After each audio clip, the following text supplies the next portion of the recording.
1961 সালের নভেম্বরে একজন পাইলট হেলিকপ্টারে চড়ে পায়না এবং ভেনেজুয়েলার উপর দিয়ে উড়ে যাওয়ার সময় নিচের দিকে তাকিয়ে বিস্মিত হয়েছিলেন। কারণ সেই দিন তিনি এই অঞ্চলটি আবিষ্কার করেছিলেন, যে অঞ্চলটি সম্পর্কে এর আগে কেউ কোনোদিন পরিচিত ছিল না। জায়গাটি 25 মিটার উঁচু এবং ঘন গাছপালায় বিস্তৃত, লতাপাতা দিয়ে ঢাকা ছিল এই অঞ্চলটি। এই পৃথিবী তার সৌন্দর্য এবং রহস্যে অসীম। কখনো কখনো আমাদের মনে হয় যে এই পৃথিবীর প্রতিটি কোণায় কোণায় কৌতূহল লুকিয়ে আছে, কিন্তু আমাদের এমন ভাবনা করাটাও ঠিক নয়। কারণ এই পৃথিবীর অনেক কিছুই এখনো বিজ্ঞানীদের ধরাছোঁয়ার বাহিরে।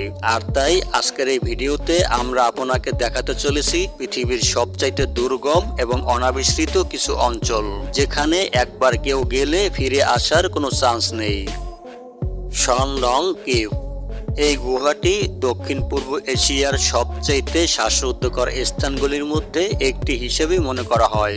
এই অঞ্চলটি ভিয়েতনাম কিংবিং প্রদেশের ফাল নাম বাং জাতীয় উদ্যানের মধ্যে অবস্থিত। বহু বছর ধরে এই গুহার অস্তিত্ব সম্পর্কে কেউ জানতো না, কারণ এই জায়গাটি একটি প্রত্যন্ত অঞ্চলে অবস্থিত। এখানে পৌঁছানোর জন্য একজন ব্যক্তিকে অবশ্যই ঘন জঙ্গলের মধ্য দিয়ে অতিক্রম করতে হবে এবং বেশ কয়েকটি নদীও পাড়ি দিতে হবে। এই সনডং কেভ গুহাটি প্রথমে একজন স্থানীয় কৃষক ভারী বৃষ্টির সময় আশ্রয় নেওয়ার উদ্দেশ্যে প্রথমে আবিষ্কার করেছিলেন। তবে তিনি এই জায়গাটি দেখে ভীষণ ভয় পেয়ে যান, আর তাই তিনি সামনের দিকে এগিয়ে যাওয়ার সাহস করেননি। পরে 1909 সালে ব্রিটিশের কিছু মানুষ যে কোনো কারণবশত এই গুহার প্রবেশ দ্বারটি প্রথমে আবিষ্কার করেন। আর যখন এই বিজ্ঞানীরা ভেতরে প্রবেশ করেন, তারা সনডংয়ের আকার এবং সৌন্দর্য দেখে বিস্মিত হয়ে যায়। আর তখন থেকেই এই গুহা নিয়ে গবেষণা শুরু হয়। এই গুহাটির গভীরতা প্রায় 150 মিটার এবং এর দৈর্ঘ্য প্রায় 9000 মিটার। এর মোট আয়তন 38.5 কিউবিক মিটার, যা সনডংকে বিশ্বের বৃহত্তম গুহাতে পরিণত করেছে। বিজ্ঞানীরা এই গুহার এখনো পর্যন্ত মাত্র 6000 মিটারই আবিষ্কার করতে পেরেছেন। পাথরের ফাটলের মধ্য দিয়ে জল এবং আলোর উপস্থিতি এই অঞ্চলের অনেক উদ্ভিদ এবং প্রাণীর জন্ম দিয়েছে।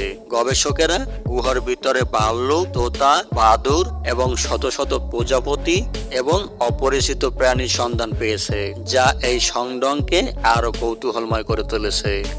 মটুয়া কান্ট্রি। তিব্বত বহুকাল ধরেই একটি রহস্যময় দেশ, আর এই দেশের সবচেয়ে রহস্যময় জায়গাগুলোর মধ্যে একটি হলো মটুয়া কান্ট্রি। মটুয়া তার অস্পষ্ট সৌন্দর্যের জন্য বেশ বিখ্যাত। বৌদ্ধরা এই স্থানটিকে একটি পবিত্র স্থান বলেই মনে করেন। দুর্ভাগ্যবশত পরিবহন চলাচলের ব্যবস্থার কারণে এই জায়গাটি বহির্বিশ্ব থেকে সম্পূর্ণ বিচ্ছিন্ন। অনেক বছর ধরে মটুয়ার কর্তৃপক্ষরা মটুয়াকে অন্যান্য দেশের সাথে সংযোগকারী রাস্তা নির্মাণের চেষ্টা করেছিলেন, কিন্তু নির্মাণের সময় প্রতিবারই তুষারপাত এবং শিলাধসের ঘটনা ঘটেছে। অবশেষে 1990 দশকের মাঝামাঝি সময় একটি রাস্তা তৈরি করা হয়েছিল, কিন্তু বেশ কয়েকটি ভূমিধসের কারণে রাস্তাটি ধ্বংস হয়ে যায়। ফলে কর্তৃপক্ষ আর কোনোদিন রাস্তা নির্মাণের চেষ্টাও করেনি। তিব্বতী ভাষায় মটুয়া শব্দের অর্থ হল লুকানো পদ্ম। এই অঞ্চলটি সত্যিকার অর্থে তার নাম অনুসারে সার্থক। মনে হয় যেন কোনো অদৃশ্য প্রাকৃতিক শত্রু রাস্তা নির্মাণ বিরোধিতা করে চলেছে, যেন প্রকৃতি বাকি জায়গাগুলো থেকে মটুয়া কান্ট্রিকে আলাদা করে রাখতেই পছন্দ করছেন। বর্তমানে এই অঞ্চলটিতে পৌঁছানোর জন্য তুষার আচ্ছন্নিত পাহাড়, 9টি নদী এবং খাদের উপর ঝুলন্ত সেতু অতিক্রম করতে হবে। আর যে যাত্রা করার জন্য আপনাকে 4 দিন সময় নিতে হবে। Danakil depression. এই শান্তিময় পৃথিবীতে ডানাকিল ডিপ্রেশনকে আপনি নরকের সাথে তুলনা করলেও ভুল হবে না। ডানাকিল ইথিওপিয়ার উত্তর পূর্বে ডানাকিল নামে মরুভূমিতে অবস্থিত।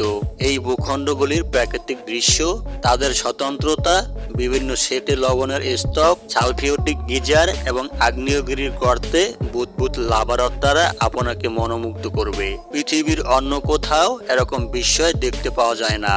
এই অঞ্চলে বাতাসের তাপমাত্রা শীতকালে অস্বাভাবিকভাবে প্রায় 35 ডিগ্রি সেলসিয়াস এবং গ্রীষ্মকালে যেটা হয়ে যায় 63 ডিগ্রি সেলসিয়াস। ডানাকিলকে পৃথিবীর সবচেয়ে ভয়ঙ্কর এবং সর্বনিম্ন স্থান বলা হয়।